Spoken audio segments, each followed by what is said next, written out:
Well, hello, my name's Mike Williams. I'm the People Development Director for Vere Hotels and Village Urban Resorts, and I'm here to tell you a little bit about what it takes to be a best employer. Tip number one is have a great employer brand. My experience in Vere was it was very important that we connected our employer brand with our overall business strategy. So we were brought on board as a management team to enhance the value of the business by getting the best possible sale price, and we were going to do that by creating a really fantastic guest experience so that we could charge more, but also encourage people to spend more by making a really great environment that they'll want to stay in.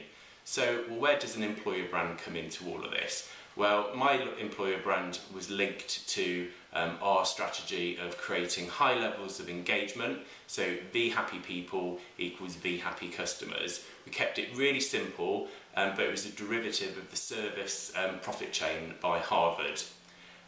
Next, I needed to get really great buy-in, so I involved all of the key stakeholders in my business. So the Chief Operating Officer I worked with to incorporate the performance behaviours that we identified, and also of course I worked in marketing to create a really snazzy look and feel for our logo and then all of the sub-brands that came from this overall brand.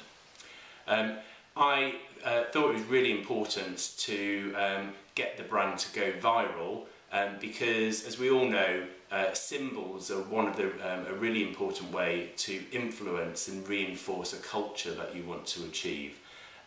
But do you know what? A brand is, or an employer brand is much more than just a snazzy logo. We had to do what we said we were going to do, and that was by creating a really great place to work. And that leads me on to tip number two. Well, tip number two is have really robust and clear communication processes. There should be no surprises in the execution of a people strategy, and that's a belief that we followed in delivering and communicating our people plan.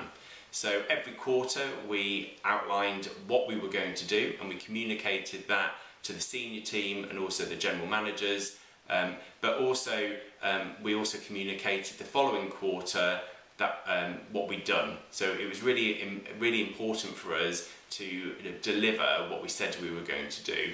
That allowed us to foster this momentum into the people plan. So the more people saw of it materialising, the more they actually believed it was all going to happen. We also wanted to help our managers remember everything that was coming up in the people plan, but we wanted to do it a little bit differently. So we issued all of our heads of departments and general managers with these snazzy desktop calendars that mapped out by month everything that was going to happen as part of the people plan, everything they had to do and everything that we were going to do as a group. And then finally, what we wanted to do was we wanted to monitor the progress of our rollout. You know, we didn't want to go to all this effort without checking it was actually working and it was going to improve employee engagement and therefore have a result on our customer service measure guest rate. So we created a VIP forum which is called Very Informed People. It's a communication forum, but rather than have people moan about staff food or lack thereof or uniforms being too tight, what we wanted to do was focus people on what was working on employee engagement and what was working in customer service on our guest rate measure. And we wanted to collect a feedback loop in these two areas. So what we do is the VIPs meet every 6 weeks in the hotel, but twice a year we have a national meeting where those VIPs can ask any question around these subjects to the executive team. What we also do though for communication to encourage it back up is we run a survey twice a year this year, and last year we ran it 3 times a year. That really helped us get some real momentum amongst our general manager population because they were really keen to see the outputs of their efforts from in between every survey, and actually that helped us get some real traction about promoting and improving employee engagement in our business. And so to my final tip, tip number 3. Well, we chose as a business that we wanted to be known for offering really fantastic careers.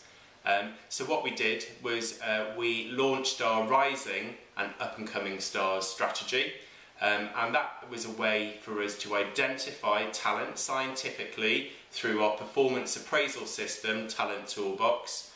We then assessed all of those people that were identified as talent, and about 50% of those people were successful and were put on to the training program, which comprised 6 modules run by our executive team and various speakers such as Stephen Carter, OBE, and chairman of Cameron House.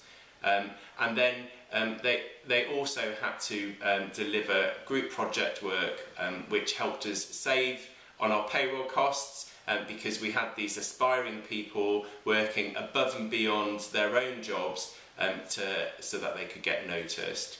There was a formal graduation process which included exams, and we took out the bottom performing 14%, because what often happens is when you identify someone as talent, they suddenly stop doing all the things that they were doing that was great.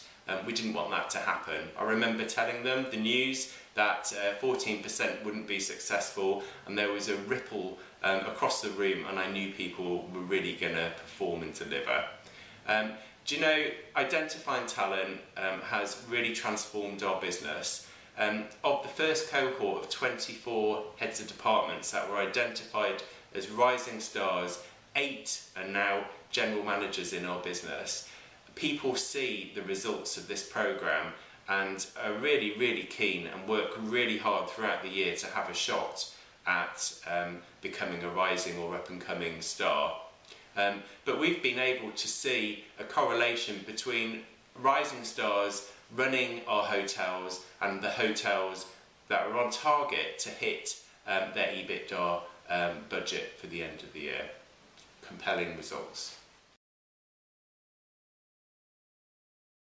Well, we've had some really amazing results by becoming a best employer.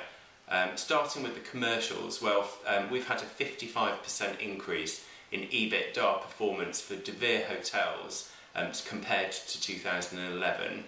15% more of our hotels are actually hitting their EBITDA budget this year, so that's across the whole portfolio of hotels. But we've even been able to make a saving of £3 million for our business. 900,000 of that has come from dropping labour turnover by 20%, and we've had an increase in our employee engagement scores that backs that up by over 15%. In fact, every single time we've run an engagement survey, we've had an extra increase. But more than that, our recruitment costs have dropped dramatically. They've dropped by 80%, which is saving us £400,000 a year for our business. And we're producing general managers that perform at a much better rate, but we're also able to attract real talent from outside when we need to, also to our business. And actually we've brought in 2 new GMs recently who have absolutely transformed their hotel really quickly, so we've got some really great talent there as well. We've had other benefits as well, so we run competitions, and one competition is a My Big Idea competition. Some of those competition ideas from those competitions, one resulted in a £500,000 saving, and that's just simply on how we clean the lines in our pubs at the end of a shift. Another project group in our Rising Stars, for example, well, they've worked on a way to save our business over £150,000 a year by saving water wastage. All of these myriad of activities we've done, you know, we've had real compelling commercial results. But the biggest and proudest moment for us as an organisation was to win the Best Places to Work, Katie.